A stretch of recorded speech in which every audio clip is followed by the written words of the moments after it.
N'hésitez pas à liker la vidéo si elle vous plaît et si vous êtes nouveau sur la chaîne, n'oubliez pas de vous abonner et d'activer la notification pour ne rater aucune de nos prochaines vidéos. On commence. Mark Zuckerberg fait partie des personnes les mieux protégées au monde, avec une équipe de 16 gardes du corps. En effet, le patron de Facebook ne lésine pas sur les moyens pour assurer sa propre sécurité et la facture s'élève d'année en année. D'ailleurs, selon un document officiel, le coût de sa sécurité personnelle a été estimé en 2019 à 10 millions de dollars, soit un peu plus de 8 millions d'euros. Une somme qui dépasse de loin le budget alloué à la sécurité d'autres patrons d'entreprise, comme Jeff Bezos par exemple. Et si l'on compte la sécurité de sa famille et ses voyages à bord d'un avion privé, le budget s'élève à un peu plus de 23 millions de dollars, soit plus de 19 millions d'euros, selon la même source. Cependant, il convient de rappeler que Mark Zuckerberg, qui a eu son premier garde du corps en 2011, a dû engager tous ces hommes chargés de sa sécurité après avoir reçu des menaces de la part d'utilisateurs de Facebook. Normal, quand on se retrouve au cœur des scandales et qu'on mène un mode de vie plutôt simple. Ces hommes l'accompagnent donc partout, y compris lorsque l'envie lui prend d'aller faire du jogging. Vladimir Poutine est lui aussi entouré de gardes du corps, parfois en complet noir, parfois vêtus en civil. Le président russe est protégé par le FSO, le service fédéral de protection. Loyauté, discrétion et secret absolu sont les mots d'ordre au sein de cette puissante institution qui se charge de la protection d'autres grandes personnalités russes. Certains de ses membres ont même acquis le pouvoir et sont devenus opulents en se voyant offrir des terres dans l'une des régions les plus riches de Russie pour leurs bons et loyaux services. Cependant, la sécurité de Vladimir Poutine ne s'arrêtait pas seulement à une garde rapprochée. Ses apparitions les plus risquées seraient accomplies par un sosie. Et au fait, si cette vidéo vous plaît, n'oubliez pas de mettre un pouce bleu, de vous abonner à la chaîne et d'activer la cloche pour recevoir toutes les notifications et ne rien rater de nos prochaines publications. Allez, on reprend. Un autre Vladimir Ilitch Lénine, dit Lénine, est lui aussi connu pour faire partie des personnes les plus protégées du monde. Un instant, nous parlons là de sa dépouille, car Lénine a beau être mort depuis 96 ans, sa dépouille exposée dans un mausolée sur la place Rouge est toujours protégée. Lénine, qui n'aurait eu qu'un seul garde du corps de son vivant, a été la cible de plusieurs attaques, dont une tentative d'assassinat en août 1918.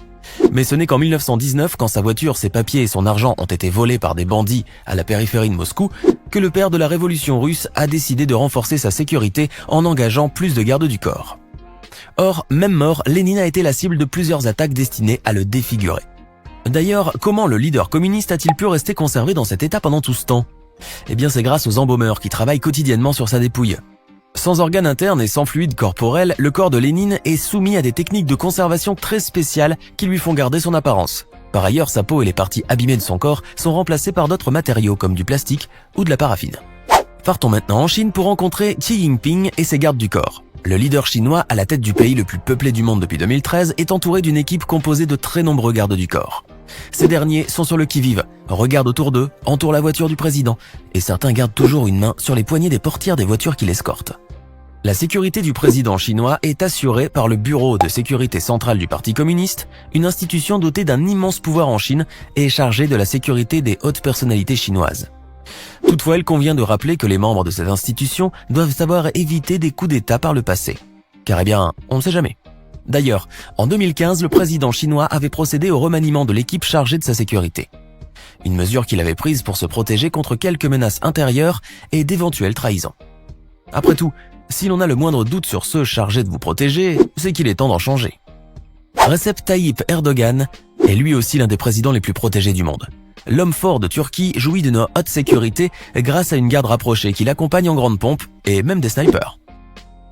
Ces derniers voyagent même sur le toit du bus présidentiel que Erdogan utilise parfois pour se déplacer en ville en compagnie de son épouse. Par ailleurs, la sécurité du président turc va jusqu'à la surveillance de ses propres repas, qui sont systématiquement goûtés avant qu'il mange. Pour cela, il existe un laboratoire spécial au sein même du palais présidentiel, dédié au contrôle de tous les aliments afin d'éviter tout empoisonnement. Celui que l'on accuse de folie des grandeurs a même fait parler de lui en pleine pandémie du coronavirus, lorsqu'il a fait le déplacement au Parlement d'Ankara escorté par une caméra thermique, histoire de s'assurer que les personnes qu'il rencontre n'ont pas de fièvre, et donc ne sont pas susceptibles d'être contaminées par le coronavirus. Garde du corps, doublure, voiture blindée, pour Kim Kardashian, tous les moyens sont bons pour se protéger 24 heures sur 24 et s'offrir une sécurité personnelle digne d'un chef d'État. Mais il faut dire que la star et son mari, Kanye West, n'hésitent pas à investir pour leur sécurité et celle de leur entourage. Il n'y a qu'à voir les voitures blindées achetées pour protéger leur fille lorsque celle-ci va faire une balade en voiture. Mais c'est surtout suite à l'agression dont elle a été victime dans son hôtel à Paris en 2016 que la star de la télé-réalité a tout fait pour s'offrir la sécurité la plus renforcée qu'il soit. Souvenez-vous, Kim Kardashian a été agressée par une bande de braqueurs déguisés en policiers qui lui ont dérobé l'équivalent de 9 millions d'euros en bijoux.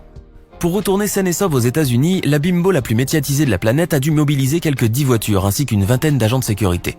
Depuis cet incident, Kim prend sa sécurité très au sérieux. La star a décidé de renforcer son équipe de garde du corps en armant certains d'entre eux et en engageant certains anciens agents des services secrets et même en faisant appel à une doublure. Revenons maintenant à l'univers des couronnes, plus précisément au Royaume-Uni. La reine Elisabeth II est l'une des personnes les plus protégées du monde.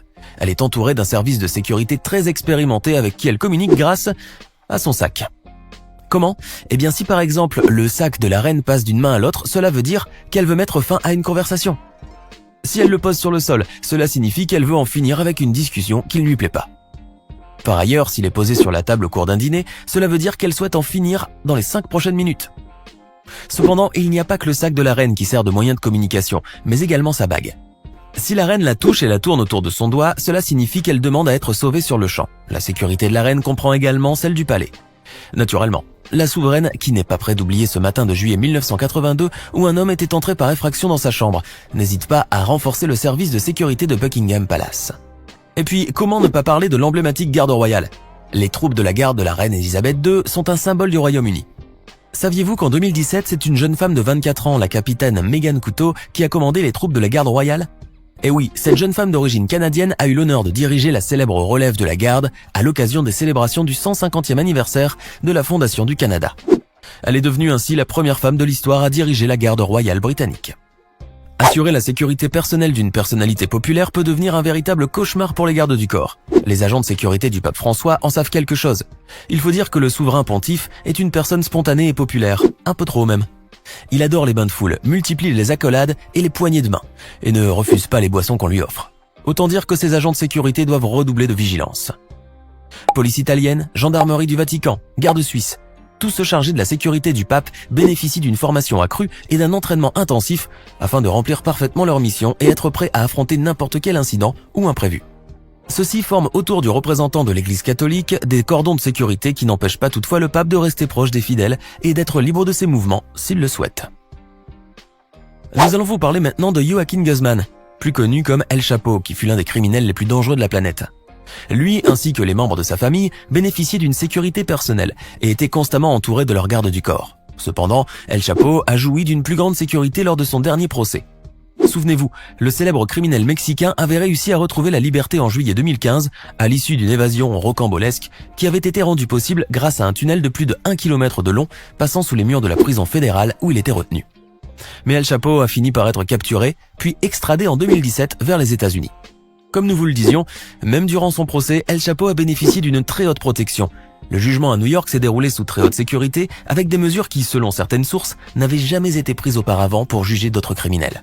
Placé à l'isolement durant toute la période de son procès, dans des conditions très strictes, il n'avait droit qu'à 1 heure de liberté par jour. De plus, il n'avait droit qu'à la visite de ses avocats et de ses filles âgées de 7 ans à l'époque. Cette protection s'étendait jusqu'aux jurés et témoins, qui se sont vus octroyer de nouvelles identités, tandis que certains se sont vus emprisonnés dans des unités spéciales pour garantir leur protection. Quant au palais de justice, il s'est transformé en une véritable forteresse surveillée en permanence par des officiers armés jusqu'aux dents et de chiens, avec un dispositif sécuritaire confidentiel.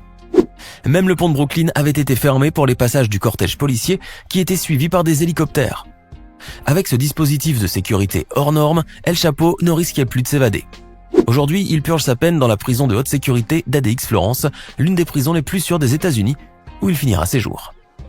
Et enfin, on ne plaisante pas non plus avec la sécurité personnelle de Kim Jong-un. Le leader nord-coréen a à sa disposition tout un bataillon de gardes du corps qui ne le lâchent pas d'une semelle et qui le suivent au pas de course, où qu'il aille. Ces hommes vêtus de costumes et de cravates forment même un véritable bouclier protecteur autour de la voiture, sans plaque d'immatriculation, qui transporte le leader. D'après un ancien membre de la garde rapprochée du dirigeant nord-coréen, ce dernier jouissait d'une protection à 6 niveaux de sécurité au moins. Les hommes de la garde rapprochée de Kim Jong-un sont issus de l'élite militaire nord-coréenne. Ils sont soigneusement sélectionnés sur un grand nombre de critères. Allure et forme physique, maîtrise des arts martiaux, capacité de tir, bonne vision, en plus d'avoir une taille à peu près identique. Bien entendu, une enquête est menée sur leur famille jusqu'à 2 générations.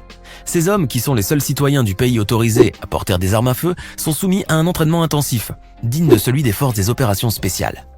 Ils développent ainsi leur sens de l'observation et apprennent tout ce qu'il faut savoir pour protéger le leader du pays en cas d'éventuelles attaques. À cela s'ajoutent également des tests d'endurance ainsi qu'un conditionnement comportemental. Et oui, lorsqu'il s'agit de protéger Kim Jong-un, rien ne doit être laissé au hasard. Et puis enfin, tous les engins électroniques, y compris les téléphones, sont bannis lors des événements auxquels il assiste.